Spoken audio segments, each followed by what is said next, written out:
Welcome to another edition of Down to the Wire. We're here with Paul Davies, and last time we talked, we'll say that was the low part of the meet maybe. The Driver's Challenge didn't quite work out for you, so we're going to talk about something a lot more positive. But just give us a quick recap. I had you picked for 1, 2 and drivers things, but they never work out sometimes.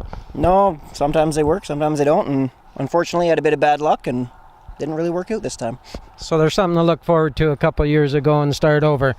I respect Todd Bilby as a horseman for a lot of years, but I see on Facebook he's asking people what the name of this colt is. This colt is a great colt, a great racehorse that he showed last Monday, our big day of racing here. I was just told that's a world's record. So we'll say it's on 11/16 of a track. Or just to clarify that, what is this fella's name? His name is Outlaw Grabbing Gears.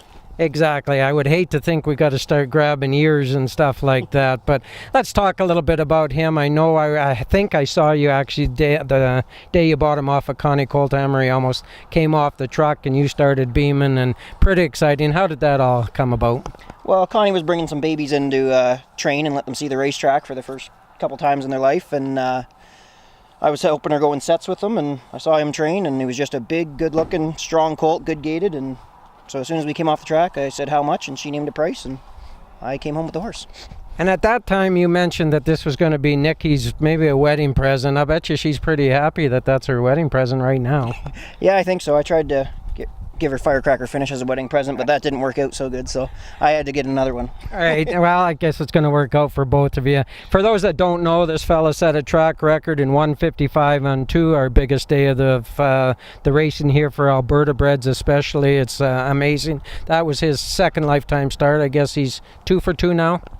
Well, we finished second by ahead his first lifetime start, but he paced a second half in 55 and 4, and the third quarter I think was 26 and 4, so I knew he had some go to him, but I was just trying to teach him something that race. So that's right too. So next week the Alberta Sire Stakes start for 2-year-olds, and this will be shown that week that it's going to happen. Probably and hopefully it's going to alter your plans a little bit. You will be heading back to Fraser Downs here pretty quick. I assume they start qualifying, will race soon. You're the leading driver out there, so I'm thinking you're headed west and this guy's probably staying here. Yeah, I'm going to head west with the rest of my racehorses. I got 6 others I got to take back. They need a break. It's been a long winter and summer for them, so they'll go get a rest, and this colt's going to stay here. I believe Rod Starkowski's going to do the training on him, and I'll be coming back in to do the driving. Makes sense. He's got a blue halter and a lead shank here, so you have to find a trainer that's got blue colors, I guess. Yeah, we got to keep matching there. So let's talk about the rest of the day a little bit. That day there was $375,000 in purses, which is a big day in Western Canada, especially Alberta.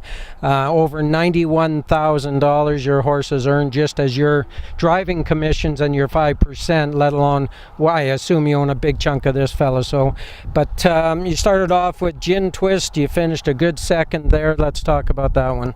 Yeah, I'd never sat behind the filly before. I seen her qualify, and I think she qualified about 2-1, but did it pretty handy, and we got a decent trip. She's a little bit green to drive, but sat in the 2-hole, finished second, and I think it was just missed the track record for 2-year-old fillies too, so she raced really good. I was really happy with her. And then we go on to the eliminations for the Ralph Klein. You had Cheddar Jack. It was I would describe both of those are pretty even splits. There was no prohibitive favorites by any means. You had the 7-hole, which I thought was maybe the only interesting part of it.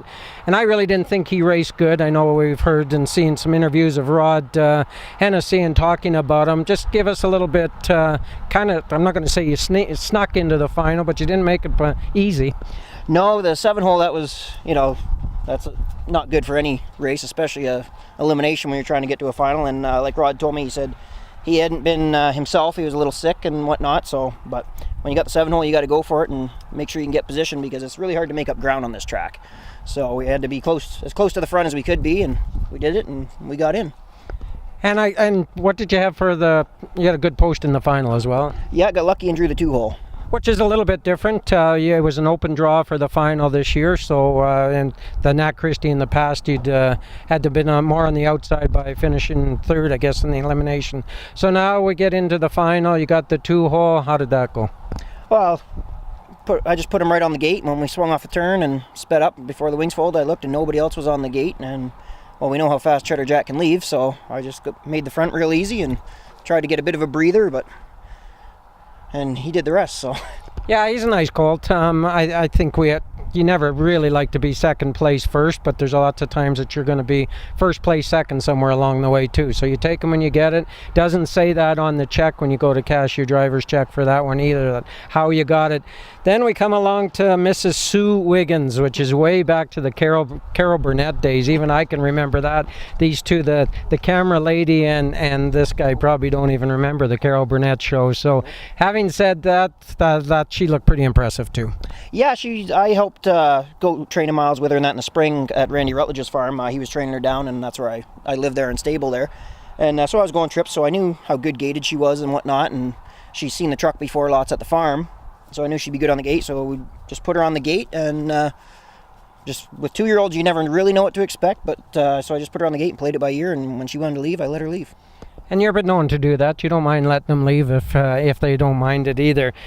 Well, this meet is winding down. I really hope that this fella works out for you. It's always great to see you. And again, we've got to give a shout out to Connie Colthammer and the Outlaw Stables. There's a lot of horses that race here at Outlaw, and those are all her and her past husband, Jim Rogers, as well. So a great big shout out to Connie. She has had kind of a tough couple of years, but hopefully this is going to put a smile on her face, this fella here. Oh, I don't think I was out of the winner's circle yet, and I had texts from her. She was happy as hell. She was watching on TV, so it's good that she's still breeding good horses, and hopefully we're going to have a champion here. Yeah, exactly. I'm going to give you one last shot here. We tried to flush something out about Jim Marino the last time we did an interview. Probably the last interview of the year. You've been staying with him for probably another 6 weeks since I asked you the last time. I'm going to stall a little bit here so you can think up of something juicy here.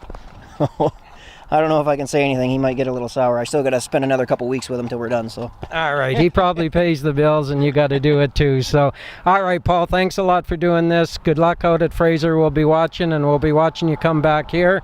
And hopefully, we're going to see you in November for the Super Finals here and some other stake races. Oh, let's hope we make it that far. Thanks, Jackson. All righty. Till next week, we'll see you, and thanks for joining us with Down to the Wire.